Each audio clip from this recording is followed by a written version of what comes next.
गायत्री मंत्र में 24 अक्षर होते हैं और वाल्मीकि रामायण में 24,000 श्लोक हैं। रामायण के हर 1,000 श्लोक के बाद आने वाले पहले अक्षर से गायत्री मंत्र बनता है। यह मंत्र इस पवित्र महाकाव्य का सार है। गायत्री मंत्र को सर्वप्रथम ऋग्वेद में उल्लिखित किया गया है। राम को भगवान विष्णु का अवतार माना जाता है, लेकिन आपको पता है कि उनके अन्य भाई किसके अवतार थे? लक्ष्मण को शेषनाग का अवतार माना जाता है, जो क्षीरसागर में भगवान विष्णु का आसन है, जबकि भरत और शत्रुघ्न को क्रमशः भगवान विष्णु द्वारा हाथों में धारण किए गए सुदर्शन चक्र और शंखशैल का अवतार माना जाता है। हम में से अधिकांश लोगों को पता है कि राम का सीता से विवाह एक स्वयंवर के माध्यम से हुआ था। उस स्वयंवर के लिए भगवान शिव के धनुष का इस्तेमाल किया गया था, जिस पर सभी राजकुमारों को प्रत्यंचा चढ़ाना था, लेकिन बहुत कम लोगों को पता होगा कि भगवान शिव के उस धनुष का नाम पिनाक था।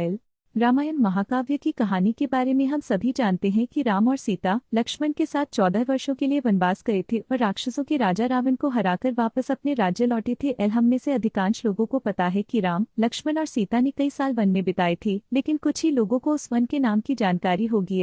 उस वन का नाम दंडकारण्य था, जिसमें राम, सीता और लक्ष्मण ने अपना वनवास बिताया था। यह वन लगभग 35,600 वर्ग मील में फैला हुआ था, जिसमें वर्तमान छत्तीसगढ़, उड़ीसा, महाराष्ट्र और आंध्र प्रदेश के कुछ हिस्से शामिल थे। उस समय यह वन सबसे भयंकर राक्षसों का घर माना जाता था, इसलिए इसका नाम दंडकारण्य था, जहां दंड का अर्थ सजा देना और अरण्य का अर्थ वन है। ऐसा माना जाता है कि जब सीता ने पृथ्वी के अंदर समाहित होकर अपने शरीर का परित्याग कर दिया, तो उसके बाद राम ने सरयू नदी में जल समाधि लेकर पृथ्वीलोक का परित्याग किया था।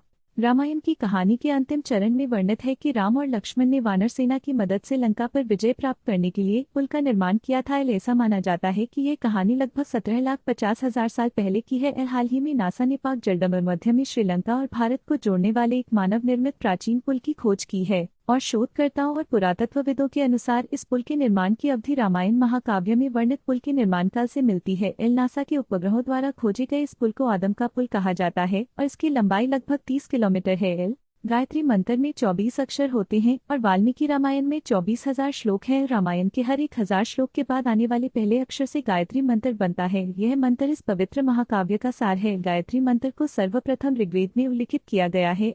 राम को भगवान विष्णु का अवतार माना जाता है, लेकिन आपको पता है कि उनके अन्य भाई किसके अवतार थे?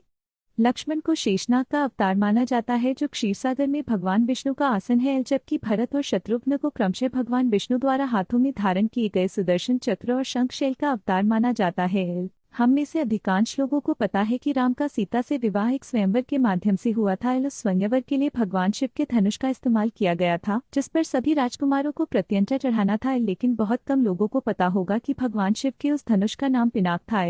रामायण महाकाव्य की कहानी के बारे में हम सभी जानते हैं कि राम और सीता लक्ष्मण के साथ 14 वर्षों के लिए वनवास गए थे और राक्षसों के राजा रावण को हराकर वापस अपने राज्य लौटे थे। हम में से अधिकांश लोगों को पता है कि राम, लक्ष्मण और सीता ने कई साल वन में बिताए थे, लेकिन कुछ ही लोगों को उस वन के नाम की जानकारी होगी। उस वन का नाम दंडकारण्य था, जिसमें राम, सीता और लक्ष्मण ने अपना वनवास बिताया था। यह वन लगभग 35,600 वर्ग मील में फैला हुआ था, जिसमें वर्तमान छत्तीसगढ़, उड़ीसा, महाराष्ट्र और आंध्र प्रदेश के कुछ हिस्से शामिल थे। उस समय यह वन सबसे भयंकर राक्षसों का घर माना जाता था, इसलिए इसका नाम दंडकारण्य था, जहां दंड का अर्थ सजा देना और अरण्य का अर्थ वन है। ऐसा माना जाता है कि जब सीता ने पृथ्वी के अंदर समाहित होकर अपने शरीर का परित्याग कर दिया, तो उसके बाद राम ने सरयू नदी में जल समाधि लेकर पृथ्वीलोक का परित्याग किया था।